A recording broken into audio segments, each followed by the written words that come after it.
Hello there. This is Ian Netherov with the famous Auto Hub show, and this is not our live show. This is our recorded show, just in case you're confused.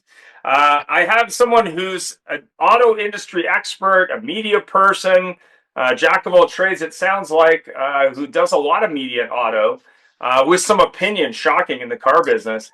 Or maybe you can talk a little bit about why the car business and sort of what you do now and how you got there.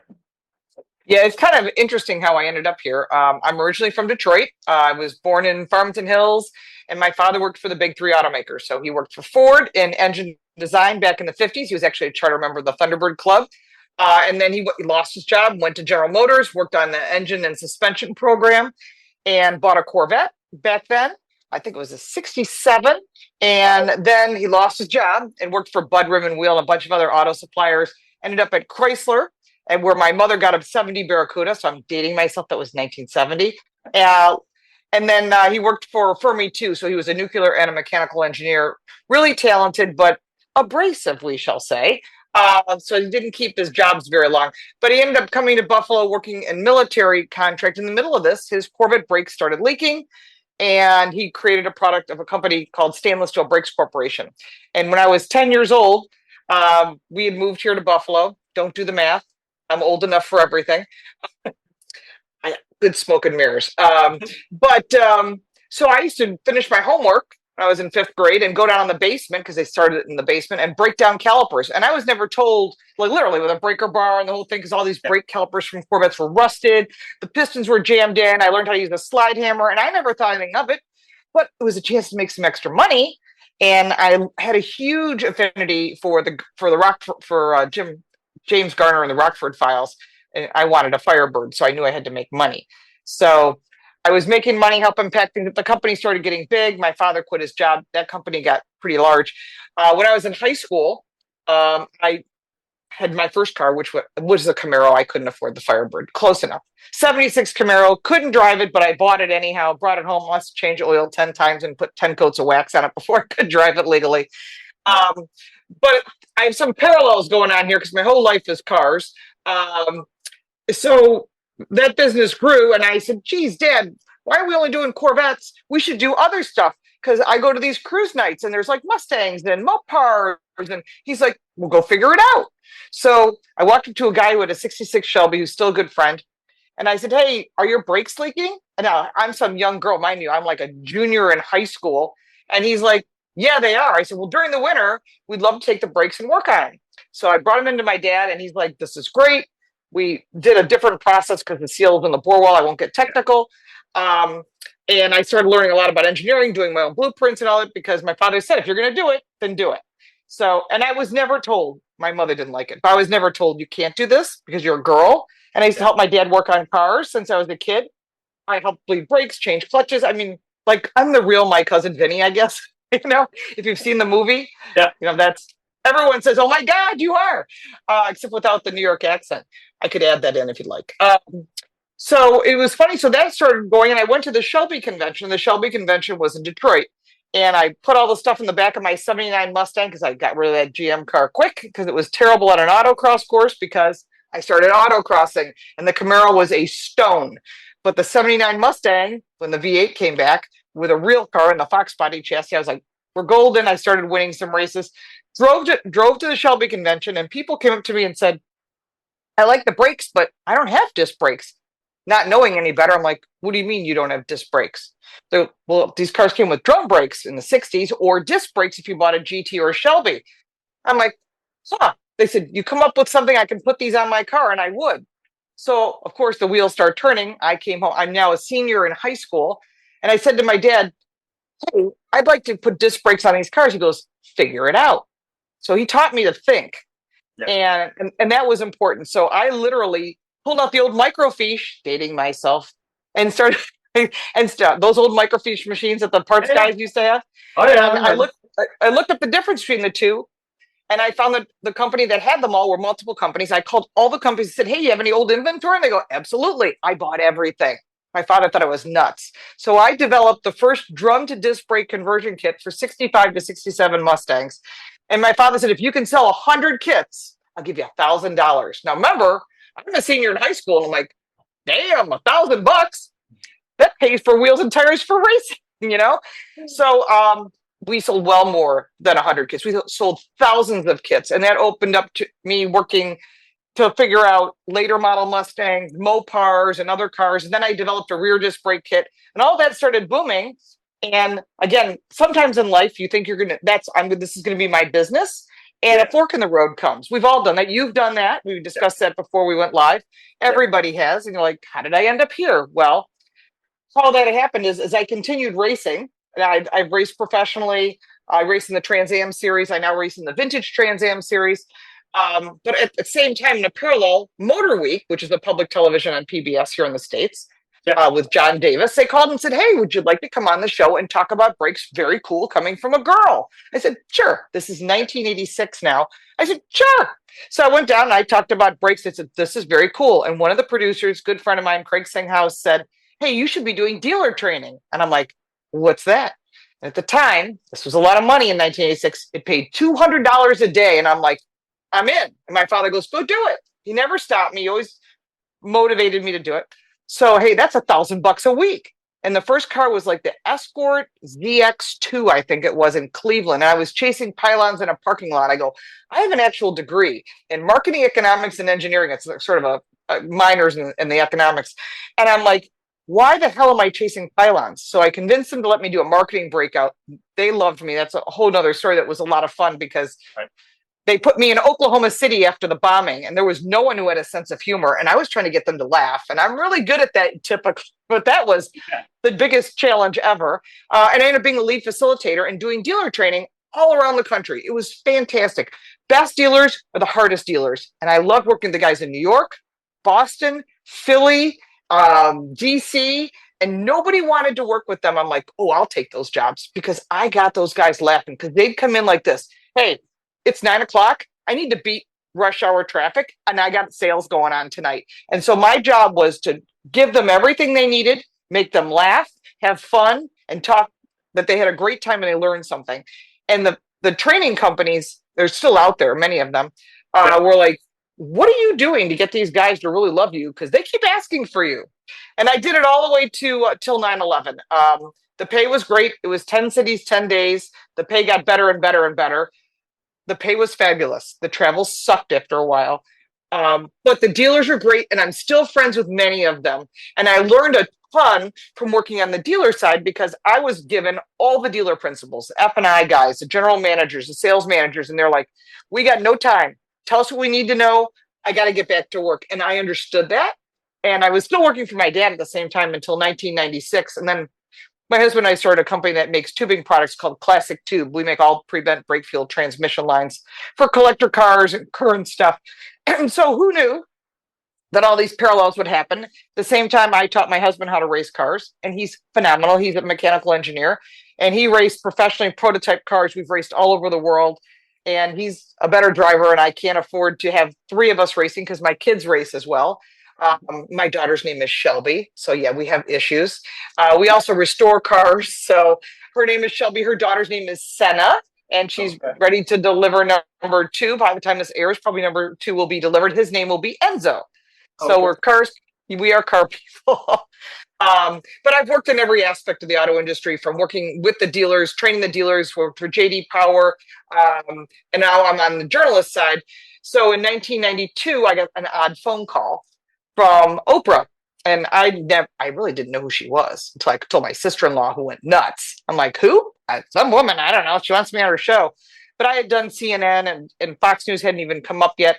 And so I was Oprah's automotive expert from 1992 until the show went off the air. I wasn't on all the time, but anytime there was something car related, she'd call me on. And that sort of opened a whole bunch of doors. And suddenly I came to this conclusion of either you're doing the TV and educating people and breaking down what I love to talk heavy tech, to really breaking it down so they understand, or the fork in the road, continue working for my dad, which became very miserable after 20 years. And I graduated college and all that stuff, and I had kids, and I decided, you know what, I'm gonna take this risk. We've all done this risk. We've all done this at some point, whether it be a job, a marriage, a move, whatever, fill in the blank. We've all done this, and I had no idea that this would turn into what it has. So I've been on the DIY network. We did 4 years on a show called Talk to DIY Automotive. My real last name is Fix, my married name. And my co-host name, his last name is Ford. His name is Steve Ford. He's an ASE Master Tech. We're still friends. He's a really good guy. So some of you may know who he is. But it just opened up all these doors. I'm still racing. We restore cars. My husband's the number one restorer of 65, 66 Shelby Mustangs and Cobras, and he does 356 Porsches as well. So there's all kinds of cars that we do. And so our whole life revolves around automotive, whether it's car shows, cruise nights. I judge at Amelia Island. I'm a judge at Pebble Beach. And all of this is open doors. It had nothing to do, and I've never used it as being a female in this business. I'm past president of North American Car and Truck of the Year, which is the big award that actually brings the dealers money, the manufacturers.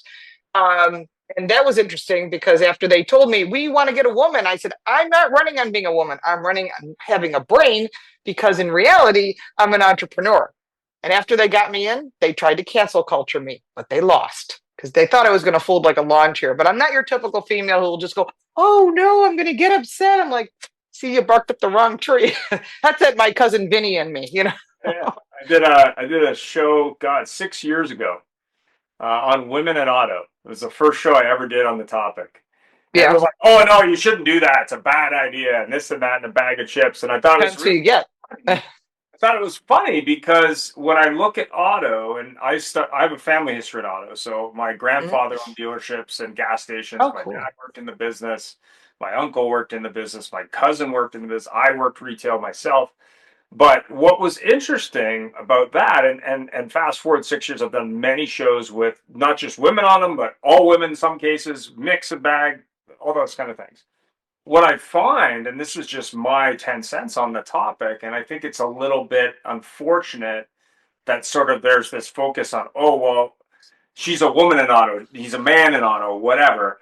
But what I find from a gender point of view is that the women in auto tend to be a lot tougher than the men as a gender because they have to be. So they tend to be more dynamic. But the thing that's interesting, because I do a live show twice a week, is when I first started doing the live show, I used to ask people for questions before the show. So I'd say, Hmm. give me some questions, I'll ask you on the show, not a problem. And then I would never get the questions from men. The women would always be very good at doing it. So now I don't do that anymore for that reason. I just don't have time to chase them. But what's always very interesting when I do live interviews, which I do at multiple shows, is the there's not as many women in auto, depending on what role, but they tend to Hmm. be very, very strong. And I don't think you ever want to underestimate someone who's got into a room that was populated by some what I consider tough men and been able to thrive. It was funny because I did a show now a couple weeks ago. I had someone approach me who's he's an actual race car driver. So he won it. Hmm. He's in Indy and he's getting it. Oh, no, he was in NASCAR. He's getting to Indy. Hmm. And I actually did an interview, which I haven't had a chance to edit yet, for the guy who does events with racing drivers, train people, kind of thing. He's been doing it for years. Hmm. But what was interesting was I had a gentleman from Steve Diamond's new shop Hmm. on who I've interviewed before, and then I had this race car driver on, and he's a Mexican American. I think he's out of Texas, but he Hmm. self funded his racing career. And then his dad eventually said, "Listen, dude, like I got no more Yeah, money. Like you want to do exactly. this, that's good. I'm fine with it, but go That's raise my some money." problem as well. Yes, Go raise some self-funding. money. So it Yeah. was kind of an interesting show. But when I look at a passion for cars, and more importantly, what we like to do on the show is a passion for retail. What's interesting is when you look at all the different sides of the industry, and I think a lot of people don't realize it's more than just retail cars. It's more than just making cars. It's more than just a love for cars. It Hmm. touches so many things in society that people just don't focus on. And to your point with mainstream TV, I guess review shows or interview shows or Yeah. whatever, they don't really connect to that enthusiast community because it's a Yeah. different community. But there's more people than people realize who have a passion for it. And I don't think it's generational because whether I've interviewed someone who's 20 years old or someone who's 75 for the show, if they're passionate about it, they're passionate about it. There are some people working it who aren't. Right. It's a percentage. But True. I had a college professor who was my rendering teacher who worked for General Motors way back. And at that point, they didn't let you design the car. They had different departments that did different pieces of the car. Nobody knew what anyone was doing. And he did it for like 4 years. And eventually quit because he's like, I did bumpers for 4 years. Like, that was my job. I designed Yeah. bumpers. There's I people had that no do idea cup what car was holders going too. on. Yeah, there's people that just do cup holders. It's like, Yeah. what a Like, terrible no job. idea. Like, That's no why I clue. didn't go into engineering. My father said, you're going to be stuck in a cubicle designing cup holders for the rest of your life, and you're going to have a sucky boss who's going to come down and give you a tough time. But I will tell you, what you're talking about men and women in the business. I'm Yeah. one of the car guys, and I'm an auto journalist as well. So when I go and review cars, the guys will tell dirty jokes and whatever around me, no big deal. When the women show up, they stop, except for me, because I'm one of the guys. And it's so, and I don't take that as an offense because I'm married, and whatever.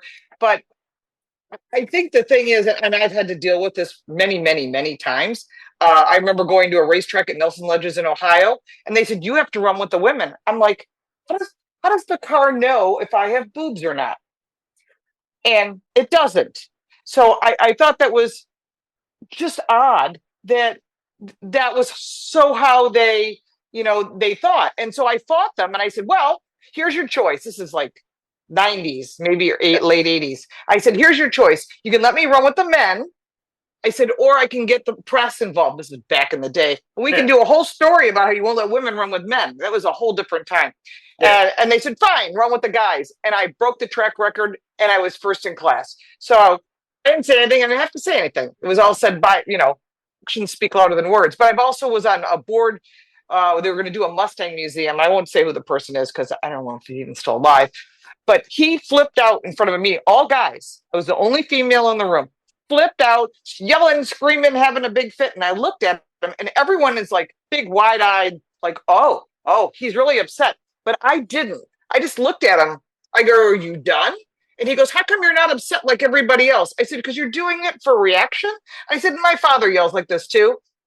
I said, you're not affecting me. I said, if you got something to say it. And he goes, I'm not your father. I go, you are not. And that was it. And after that, we became friends. And everyone in the room was like they all suddenly treated me differently. It was funny. The one question we didn't ask on that episode was about gender and racing, because when you look at car racing as a sport, I know there's been a lot of hype around men and women's sports and stuff, which I disagree with. Whether they're I agree. That is not cool because we fought for years to get our own sports. In car racing, and probably in some other sports, there's really not an advantage. It's really about skill. Like, car racing is different. G-forces are different. When you're talking about like autocross, sports car racing, Catherine Legg is fantastic. Danica Patrick made it all the way up to NASCAR. But they put her at a disadvantage because you're only as good as your equipment. You could be the best driver, but if I give you crappy equipment, you're not going to be able to do anything. And that also goes along with sponsors. She is a good driver. She wasn't the best in the field, but they did a good job using her more than she had the opportunity to use them. Although in the end, she's doing fine. We've met each other a few times and have worked together. But there's no women in Formula One. No. And the closest is Toto. If you follow F1, I'm a huge F1 fan. Toto Wolff, who's in charge of Mercedes-Benz. His wife, Susie Wolff, was fantastic. But she never got up there, so there's no way they were going to let that happen. The problem is the G-forces at that level, those high levels, like even IndyCar, which Danica did, and a couple other women have as well, the G-forces put you at a disadvantage, and that's where upper body strength is. And I can't change that. I am who I am. I'm built who I am. If I was going to arm wrestle you, you're going to beat me. I know that. So, yeah, you can't all be Popeye, right? It just doesn't happen. Right. And there's a point also, another thing that affects women is having children. So you'll notice Danica doesn't have kids and a lot of the other women racers don't have children. When I was a pretty aggressive racer and I'd race you right to the corner and see who had the bigger cojones, and I'd usually win.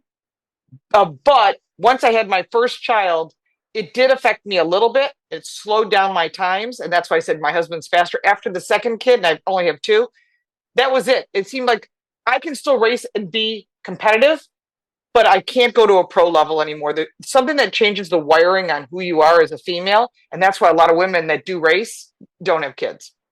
Yeah, I mean, I was watching, what was it, last weekend? I was watching the YouTube episode on Mr. Honda. And it was kind of interesting the gentleman's life from his first car racing to Yeah. motorcycle racing and other things. But what Serious was stuff. Yeah. interesting to me about him as an individual Mm. was he was willing to continue no matter what happened, and I think that's why he was so successful. And I think that's also true when you look at any profession in automotive. I think True. the challenge I've been reading. I'm listening to another book now, but I listened to Good to Great. Now I'm listening to Built to Last, and it Mhm. was really interesting because there's this prevailing idea that you have to have the product first and then you build a company. But what was interesting when you look at a lot of these companies that Built to Last, they actually didn't have the product. They Right. built the company first, and the product sort of came along as needed, I guess. But it was kind of Yeah. interesting that way. And I think that when I fast forward today, I think it's an Amazon-backed startup. They're doing a car called Slate Slate, Auto. and I was Yeah. really interested in that because when I I know a look lot at about that. cars Yeah. today, Mhm. there's just too much crap. I mean, I bought a used SUV that I've since traded for something else. But I remember when I Mhm. was buying that, and I'm a car fanatic anyway. But when I was buying that, I looked at a Genesis product. I love Genesis. I That think they do a great job. it was a great car, but there was so much complexity that wasn't needed. And I thought it was interesting because when you look at, say, early Porsche products, or to your point, early Mustang products or early Cobra products, I mean, very basic, simple car with Yeah. a mission, right? Yeah, And if you're that's going what to do I Mad liked about. Max, just find an old Mustang and you'll be totally Yeah. fine. So I Yeah, but like with the Slate idea. Porsches early are fine. The newest after 2019, we were just having this conversation last night. After 2019, it seems like everything flipped. And maybe it's even as early as 2013, but after 20, I have a 2019 Porsche 911. Yeah, I won't tell you which one, but yeah. I'm a car junkie, a huge car junkie. Yeah. Um, After that time, it seems like everything got too complicated. Now, if you look at a 2019 911, you look at a 2025 911, you got flat screens. And I've had friends that have had issues with BMWs and everything that's like that, and they were all fiber optic. So when you go to the dealer and you go, it's not running, they can't fix it in many cases. They actually, for the local BMW dealer, it was an M3 competition, great car, beautiful car, carbon fiber, the whole 9 yards. But they had a problem with the center screen, and they realized it was fiber optics. They had to have two guys come from Germany and bring the parts with them.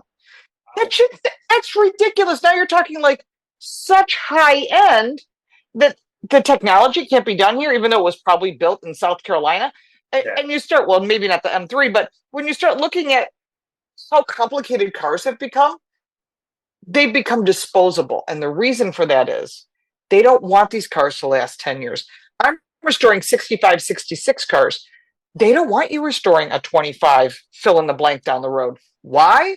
Because it's called, we want you to come back to the dealer every 3 years and buy something new, because when that technology doesn't work, it's old. It's like buying an old iPhone. Why would you buy an iPhone 10? What would you do with it? A doorstop? Because you can't download the software. It doesn't hold its battery. And that's what happens with all these hybrids and all these EVs and all these newer cars. Many of them are 48-volt architecture, which means they're electrified, which is the nice way of saying there's an electric motor instead of a turbocharger. In some cases, there's both. But when you start looking at this, they want them to, it's called planned obsolescence.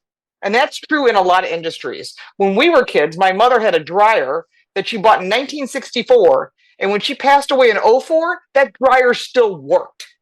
Today, you buy a dryer, you get 3 to 5 years and it's dead, like your TV. And then suddenly one day it's like, doesn't work. And So that's what do you exactly think what they about? want. So what do you think about someone? Maybe not an electric car, but one of the things I liked about Slate was the ability to buy a more basic pickup or a more basic car or something where basically it's customizable, but the features Mhm. are add-on. So it's like, and the reason I brought up, I guess, a Porsche 912 is a good example. But when you Mhm. look at it and you say, okay, A well, 912. Okay. yeah, well, an 911. example of an entry level Porsche. One example. Well, you can buy a Boxster, I guess, an older Boxster. Yeah. But Yeah.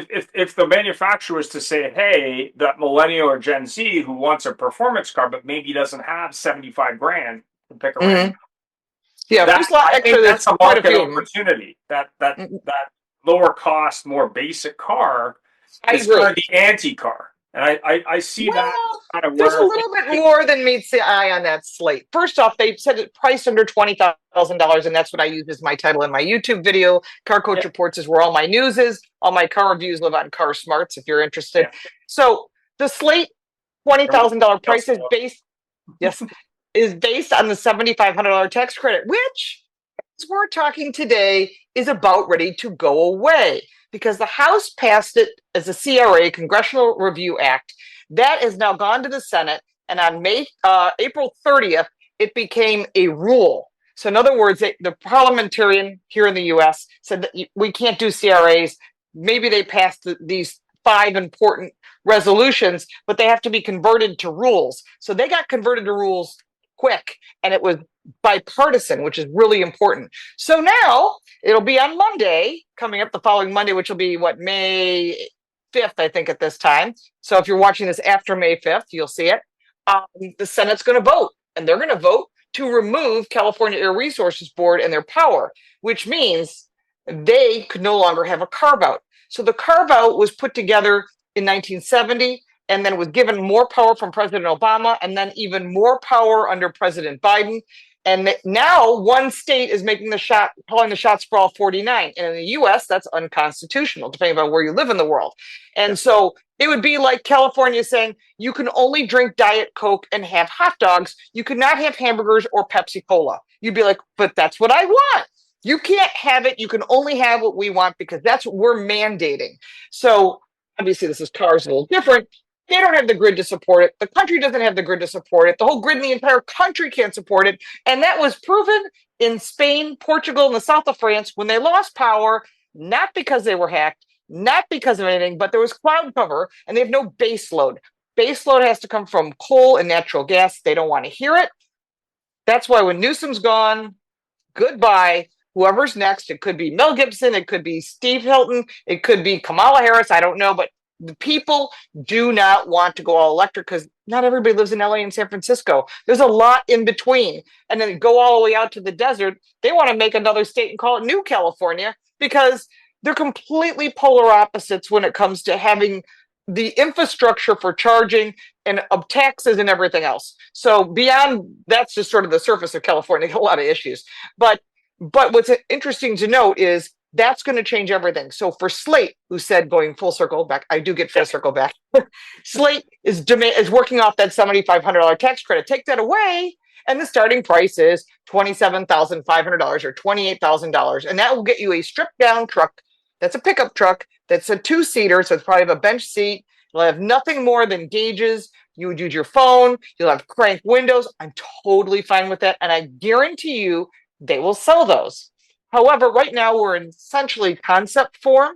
And I know that because I know a bunch of companies that supplied some of the components to build those concept cars. So there's no paint, everything's decals. So you don't have to worry about getting door dinged.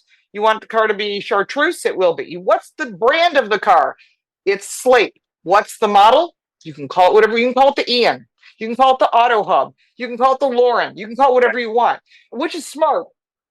So it's allowing you, like Legos, to build what you want. And you can put a cab on the back or a sport back on the back, or you can do whatever you want with it. From that perspective, it's smart. What that does, if nothing more, even if the car never comes to market, it comes down for the next till late 26 when they're supposed to have it out. It makes the manufacturers realize our car prices are too high. We need to start offering more entry-level vehicles so it's more affordable. And personally, I prefer gasoline powered. I understand they did electric because it's cheap. And they're very short. I mean, it's like 150 miles of range, so it's not a big battery. But when you're looking at this and you're thinking about, why can't I just go buy a Nissan Sentra or a Kia Niro? Because they made them all electrified.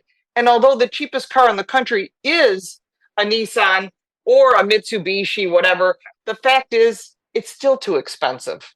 And the average cost for a gasoline-powered car is $50,000, and the average cost for an electrified car is $66,000. Yes, there are cars less expensive. You can buy a Toyota Prius Prime.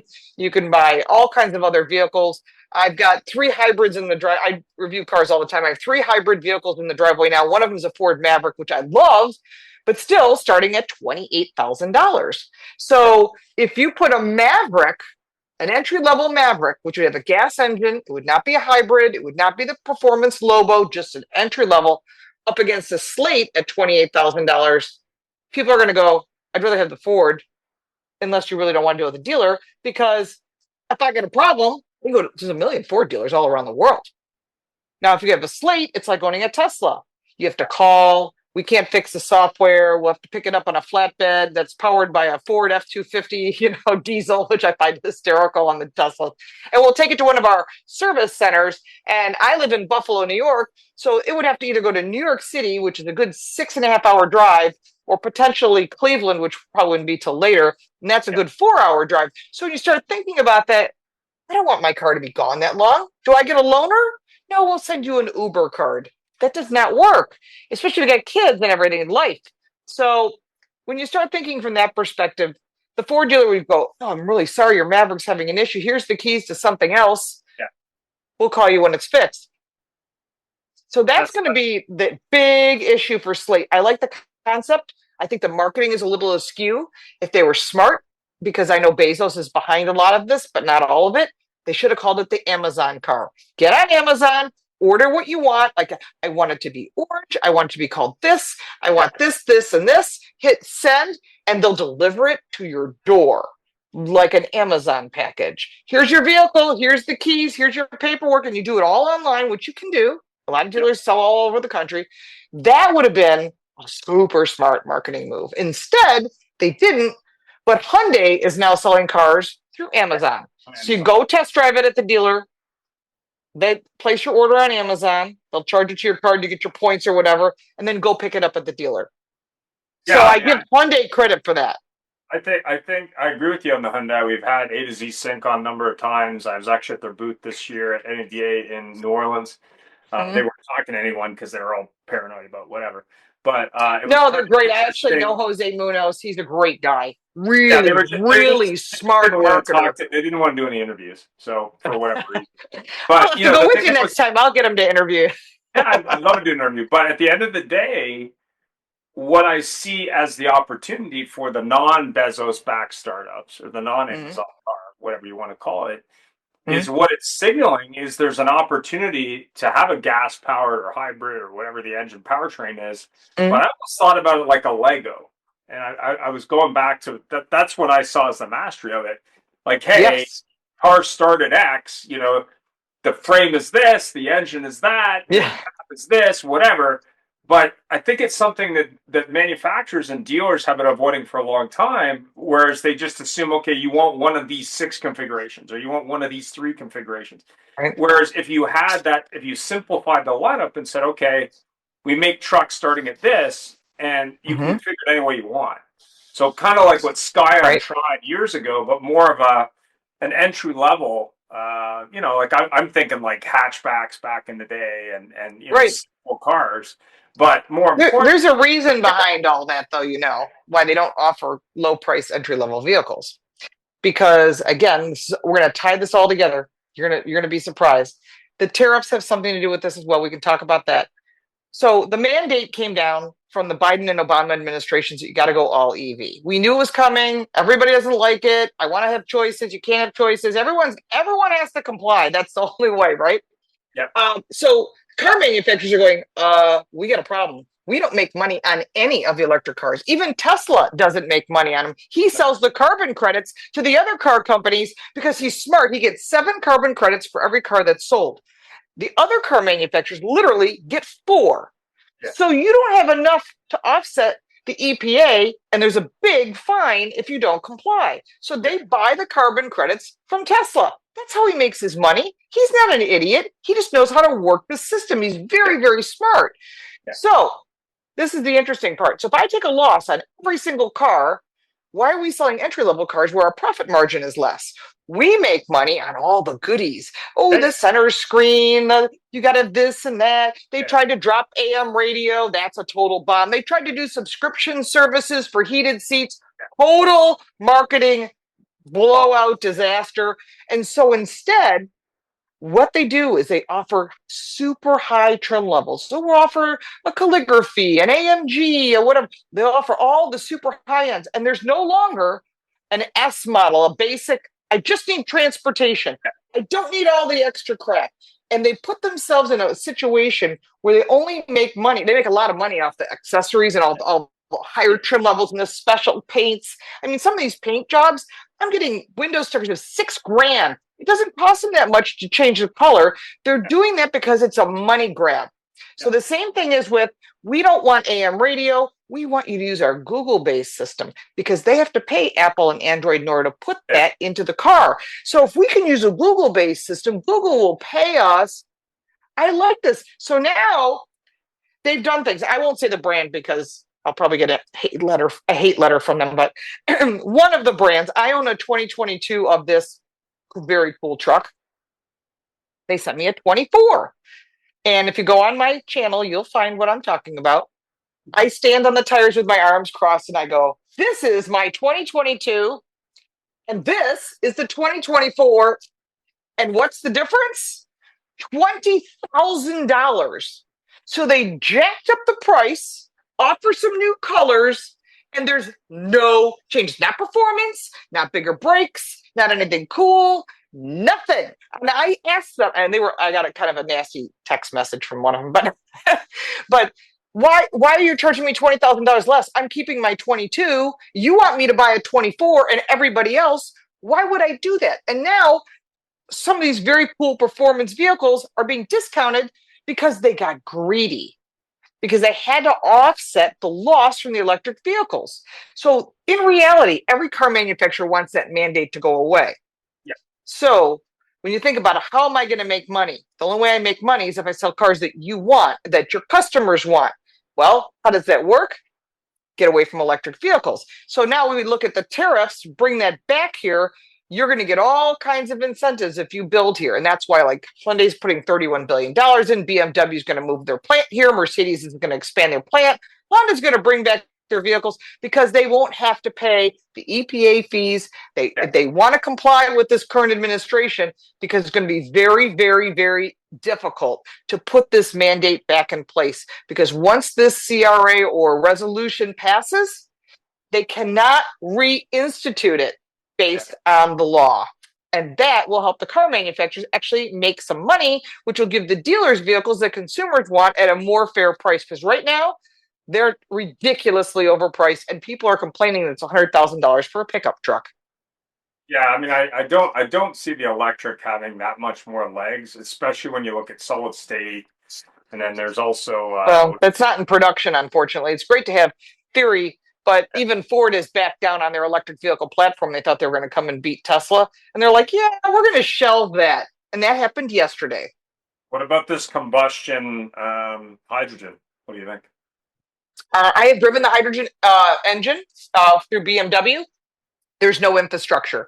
Where it works best is what Toyota's doing. Yeah. Toyota's got the smartest angle on hydrogen. They're using it. They're taking a local methane dump that's near Long Beach, and they're taking the fumes off of that, converting it to hydrogen, and filling trucks for taking items from the port to the warehouse. Then from there, they go on diesel or rail or wherever they need to go. That's the smartest use of hydrogen for trucks. For consumers, the problem is you go to your local station, I need hydrogen. They're going to go, what are you talking about? We don't even have a charging station here. We have gas and diesel. Now, one of the smartest things that they have in other countries, but we do not have here, and I get access to a lot of executives and a lot of designers and a lot of product planners, and I've had many conversations and trying to get the wheels turning. I'm a huge diesel fan. I have a Porsche Cayenne diesel from 2016. I will not get rid of it. Everybody wants to buy it. I have two of them, actually. Love it because it's diesel. 700 miles on a tank, 38 miles a gallon all day long. I put a pedal commander on it. It does even better now. So I've said diesel. And they go, I go, see, here's the thing. In the 70s, diesel, everyone, oh, it's all smoky. It's terrible for the environment. That was true then. Then they came up with putting urea or AdBlue into it, and that was in 2000, and they were selling them like crazy until some stupid Volkswagen engineers said, hey, I got this great idea. We can build these. Yeah, we can build these without using AdBlue, and we'll save money. And of course, they overpromised and underdelivered, and Volkswagen paid the price as well as every brand here in the US. But in Europe, they're still selling diesel. But in some areas of overseas, They have hybrid diesel. So they're That's, using the that's the electrification. bomb. Oh yeah. Oh my God, 70 miles to the gallon. Yep. Oh You yeah. bring a vehicle to North America that does 70 miles to the gallon, no one will ever again, an electric vehicle. Yep. 70 miles to the gallon? That would be like 800 miles or more on a tank. Oh yeah. But you wouldn't use it. It's genius. It's genius. And I talked to the guy, I was in Korea last September, and I talked to one of the product planners, and he said, we do sell diesel hybrid, but not in North America. I said, you could bring it here. He goes, do you think people still know about Dieselgate? I go, they don't even know what you're talking about. You could talk to them about unintended acceleration, airbags, clueless, because the mainstream media only covers recalls and accidents. They never cover the actual industry that you and I talk about every day. Yeah. And so I said, you bring in diesel hybrid, whoever brings it to market will be the first genius. And if you think Volkswagen had sales, because it was about 60 to 70% of their sales, they're the winner. The first one to get that through is the winner. And I'll tell you, if I could grab the ear of Sean Duffy and Lee Zeldin, and I know them, but I got to sit down with them at some point, have this conversation. If they allow this to come in, forget the electric infrastructure. This wins hands down. Yeah, I mean, I had the opportunity when I worked for Honda. I always had these questions for the manufacturer, and it was around hybrids mostly, just because I knew a lot about them. So I had a customer trade in one of these original Insights that did 84 miles per each gallon. And I remember driving this car from Vancouver, where I used to live, to LA, I think, no, San Francisco. Mm-hmm. And this car was a good ride. Rated at 84. With luggage and my wife in the car, I was getting about 54 miles per US gallon real world. Wow. Car. And I was like, and it's just a simple gas car. There's nothing crazy about it. But if that would have been a 3-cylinder diesel, you would have got well over 100. Because you wouldn't have had to stop.